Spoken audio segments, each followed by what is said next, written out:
అదే RTV app వార్తల్ని క్షణాల్లో చదివే అవకాశం ఉంటుంది. ఒక న్యూస్ పేపర్, ఒక టెలివిజన్ ఛానల్ మీ చేతుల్లో ఎప్పుడూ ఉంటాయి. బీఆర్ఎస్లో నిన్నటి వరకు బాబాయి అబ్బాయి ఏదైతే స్టోరీ నడిచిందో అదంతా కూడా అబ్బాయి బయటికి వెళ్ళడం జరిగింది. అబ్బాయి బీఆర్ఎస్ని వీడి బీజేపీలో చేరడం జరిగింది. ప్రస్తుతం బీజేపీ కార్పొరేటర్గా కొనసాగుతూ ఉన్నాడు. అసలు ఏదైతే మాజీ స్వర్గీయ మంత్రి ప్రణయ్ భాస్కర్ కుమారుడు అభినవ్ భాస్కర్ ప్రస్తుతం మనతో ఉన్నారు. అసలు ఎందుకు బీజేపీలో చేరారు, ఎలాంటి హామీతో బీజేపీలో చేరారు అనే విషయాలు అడుగుదాం. అసలు ఎందుకు బీఆర్ఎస్ను వదలాల్సి వచ్చింది, బీజేపీలో ఎందుకు చేరాల్సి వచ్చింది? బీజేపీ వాస్తవంగా కూడా అంటే ప్రతి ఒక్క యువకుడికి కూడా మోదీ గారు ఆధ్వర్యంలో ఆయన నాయకత్వంలో పనిచేద్దాము అని చెప్పి ప్రతి ఒక్క యువకుడికి కూడా ఉంటుంది. అట్లనే నాకు కూడా అదే ఆకాంక్షతోటి నేను బీజేపీలో చేరడం జరిగింది. అయితే కుటుంబ నేపథ్యం మేము బీఆర్ఎస్లో ఉండడము, బాబాయ్ బీఆర్ఎస్ ఎమ్మెల్యే కావడము, నేను నా మనసుకు నచ్చిన పార్టీకి పోతే ఆయనకి ఇబ్బంది అవుతుందన్న కారణం చేత నేను బీఆర్ఎస్లో కొనసాగి కార్పొరేటర్గా గెలవడం జరిగింది. ఆయనే ప్రతి ఒక్క ఎలక్షన్కి కూడా దాస్యం ప్రణయ్ భాస్కర్ కుటుంబం ప్రతి ఒక్కరు కూడా కుటుంబ సభ్యులు కూడా ఆయనే వెన్నంటూ ఉండి ప్రతి ఎలక్షన్లో కూడా ఆయనకి మద్దతు ప్రకటించినారు. అట్లాగే ఈ ఎలక్షన్లో కూడా మేమందరము కలిసికట్టున ఆయన గెలిపించుకుందాం అనుకున్నాము. దురదృష్టవశాత్తు వాళ్ళని గెలవకపోవడము, ఆ నింద అది ఏదైతే ఉందో అది నాపైకి కూడా మోపడం జరిగింది.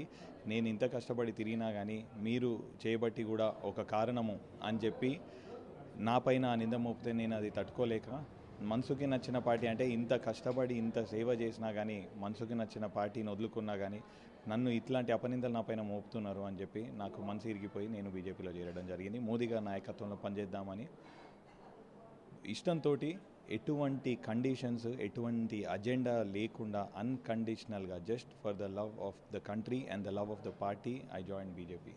అంటే ఎలా ఉండబోతుంది మీ కార్యాచరణ బీజేపీలో? ఒక సాధారణ కార్యకర్తలాగా బీజేపీలో కొనసాగుతాను, పని చేస్తాను. వాళ్ళు ఎటువంటి పదవి బాధ్యత లేదని ఇస్తే ఖచ్చితంగా అది సక్రమంగా నిర్వర్తిస్తాను.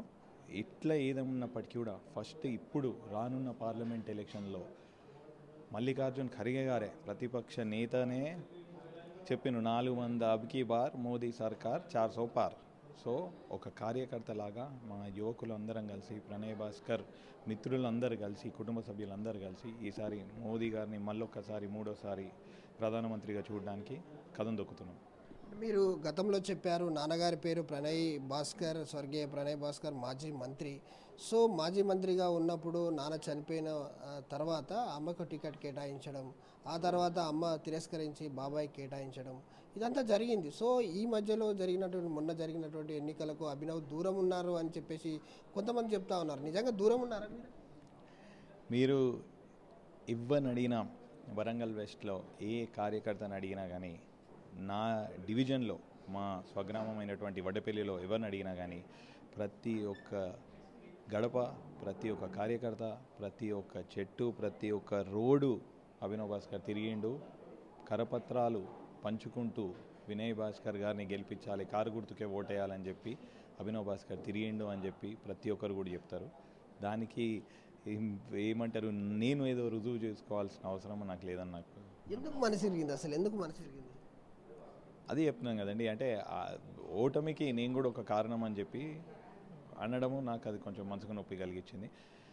అప్పుడు ఆ రోజు మా అమ్మగారు కూడా ఆమె రాజకీయ భవిష్యత్తుని పక్కకు పెట్టి కుటుంబం కోసము త్యాగం చేసింది. నేను ఇప్పుడు కూడా మొన్నటిసారి కూడా నాకు వేరే నియోజకవర్గంలో కూడా పార్టీ టికెట్ ఇస్తా అంటే, వేరే పార్టీ నుంచి టికెట్ ఇస్తా అంటే నీకు అక్కడ టికెట్ ఇచ్చిన నీకు ఇక్కడ ఓడగొడతారు, అట్లాంటివి నువ్వు చెయ్యొద్దు అంటే సరే అని చెప్పి కుటుంబం కోసము, బాబాయ్ కోసము, ఆయన కోసము పాటుపడడం జరిగింది. ఆయన మైండ్లో ఏముందో ఆయనకే తెలిసి ఉండాలి కాబట్టి. ఏ పార్టీ నుంచి మీకు పిలిపొచ్చింది? ఏ నియోజకవర్గం నుంచి మిమ్మల్ని పోటీ చేయమన్నా? మళ్ళీ ఎప్పుడైనా మాట్లాడదామన్నా. Thank you so much. మళ్ళీ మనం కూర్చొని ఖచ్చితంగా మనము ఇది తొందరలో దిగేది కాదు. ఒక 3.5 సంవత్సరాల నుంచి నేను రాజకీయాల్లో ప్రత్యక్షంగా ఉన్నా కాబట్టి ఖచ్చితంగా మనం కూర్చొని చాలా సమయం కేటాయిద్దాము. 2 పార్టీల నుంచి టికెట్లు వచ్చినాయి, 2 వేరే నియోజకవర్గాల నుంచి టికెట్లు వచ్చినాయి. ఈ సస్పెన్స్ తోటి ఇది ఎండ్ చేద్దాము. నెక్స్ట్ దాంట్లో మనం కూర్చొని మంచిగా మాట్లాడదాం. Thank you. ఏదైతే అభినవ్ భాస్కర్ చెప్తా ఉన్నాడు తన ఓటమికి, ఏదైతే వినయ్ భాస్కర్ మొన్న జరిగినటువంటి అసెంబ్లీ ఎన్నికల్లో ఓటమికి తననే బాధ్యునిగా చేశాడు, ఏదైతే కార్యకర్తలకు కావచ్చు మరి ఒక పార్టీ శ్రేణులకు కావచ్చు కూడా తన పేరు వాడుకోవడంతో మనస్తాపానికి గురయ్యాను, అందుకే పార్టీ వీడాల్సి వచ్చింది. గతంలో కూడా ఎన్నికల సమయంలో నాకు కొన్ని నియోజకవర్గాల నుంచి, అసెంబ్లీ నియోజకవర్గాల నుంచి పోటీ చేయమని 2 జాతీయ పార్టీల నుంచి నాకు అవకాశం వచ్చింది. అయినా కూడా బాబాయ్ గెలుపు కోసం నేను పనిచేశాను. కానీ ఇలాంటి నింద నా మీద పడడంతో నాకున్నటువంటి ఒక మంచి పేరు పోతుంది అని చెప్పేసి నేను పార్టీ మారడం జరిగింది. అంతే తప్ప పార్టీలో నాకు ఎలాంటి పదవులు నేను ఆశించలేదు. అందుకే బీజేపీలో చేరాను. పదవులు దేనయ్యే ముందు ఎలాంటి పదవులను అయితే నేను ఆశించలేదు. ఒక కార్యకర్తగా, సామాన్య కార్యకర్తగానే బీజేపీలో చేరానని చెప్పేసి అయితే కార్పొరేటర్ అభినవ్ భాస్కర్ చెప్తా ఉన్నారు. కెమెరామెన్ రాజుతో విద్యాసాగర్, RTV న్యూస్, వరంగల్. మరిన్ని వీడియోస్ కోసం ఛానల్ ని సబ్స్క్రైబ్ చేయండి. లేటెస్ట్ అప్డేట్స్ కోసం వాట్సాప్ ఛానల్ ని ఫాలో చేయండి. అండ్ లింక్ డిస్క్రిప్షన్ లో ఉంది.